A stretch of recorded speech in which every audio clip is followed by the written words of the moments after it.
به نام خداوند جان و خیرت، که از این برتر اندیشه بر نگذرد.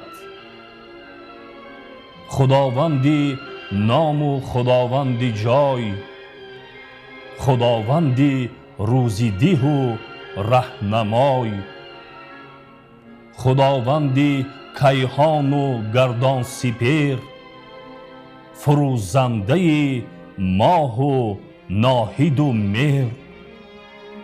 زی نام و نشان و گمان برتر است، نگارنده برشده گوهر است.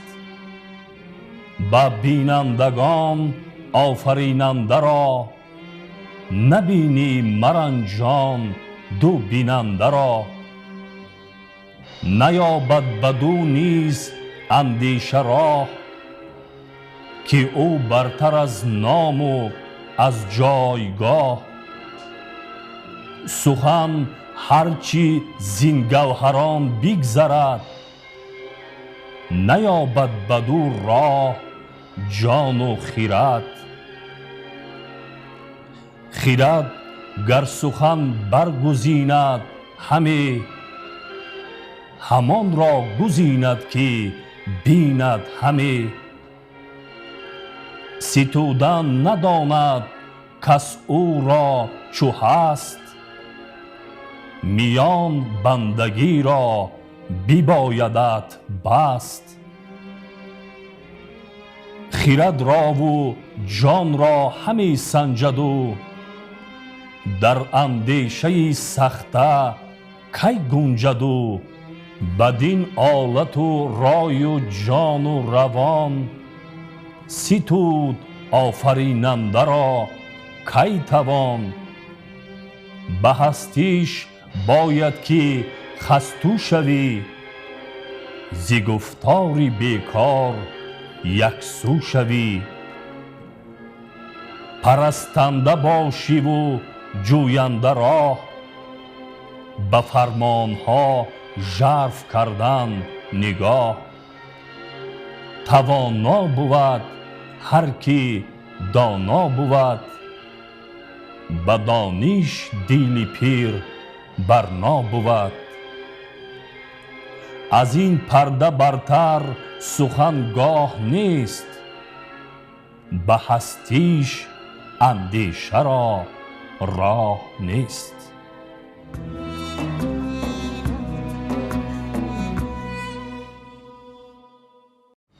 کنون ای خردمند ارج خرد، بدین جایگه گفتن اندر خورد. خرد بهتر از هرچه عزت داد، ستایش خرد را به از راه داد. خرد رهنمای و خرد دلکشای، خرد دست گیرد به هر دو سرای. کسی کو خرد را ندارد زبون، چه دیدار یابد به شاخ سخون. خرد افسر شهریاران بود، خرد زیوری نامداران بود. خرد زنده جاودانی شناس، خرد مایه زندگانی شناس. از او شادمانی از اویت غم است، از اویت فزونی از اویت کم است. خرد تیره و مرد روشن روان، نباشد همه شادمان یک زمان.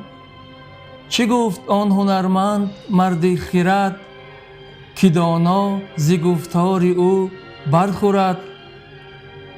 کسی کو خرد را ندارد ز پیش، دلش گردد از کرده خویش ریش. هوشیوار دیوانه خواند ورا، همان خویش بیگانه خواند ورا. از اوی به هر دو سرای ارجمند، گسسته خرد پای دارد به بند. خرد چشم جان است چون بینگری، تو بی چشم شادان جهان نسپری. نخست آفرینش خرد را شناس، نگهبان جان است و آنی سپاس. ستای تو گوش است و چشم و زبان، کزینت رسد نیک و بد بیگمان. خرد را و جان را کی آرد ستود، وگر من ستایم کی آرد شنود.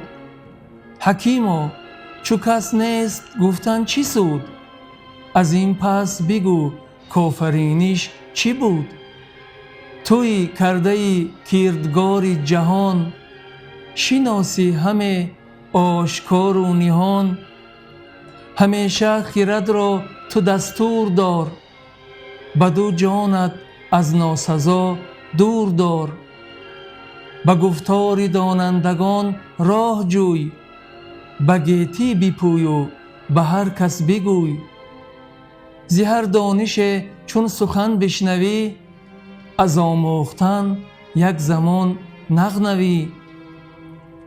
چو دیدار یابی به شاخ سخن، بدانی که دانش نیاید به بن.